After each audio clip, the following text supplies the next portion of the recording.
ಹಾಸನ ಹಳೆಬೀಡು ರಸ್ತೆಯ ಕೊಡಂಚಿಕೊಪ್ಪಲು ಗ್ರಾಮದಲ್ಲಿ ಜಿಯೋ ಕೇಬಲ್ನವರು ಗುಂಡಿ ತೆಗೆದು ಹಾಕಿ ಬಿಟ್ಟಿದ್ದಾರೆ.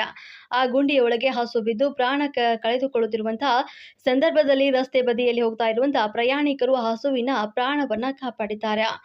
ಜಿಯೋ ಕೇಬಲ್ನವರು ಗುಂಡಿಗಳನ್ನ ಬೇಗ ಮುಚ್ಚಬೇಕು, ಇಲ್ಲವಾದಲ್ಲಿ ಆಟ ಆಡುವ ಮಕ್ಕಳು, ದ್ವಿಚಕ್ರ ಸವಾರರು ಪ್ರಾಣ ಕಳೆದುಕೊಳ್ಳಬೇಕಾಗುತ್ತದೆ.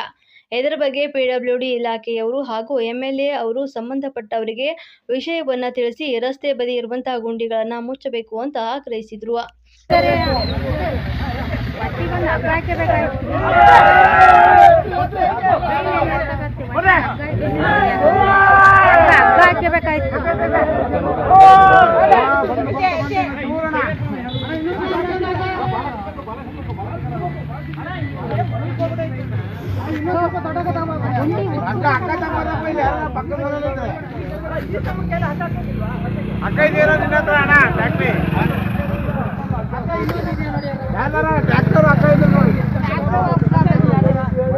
ಗಾಡಿ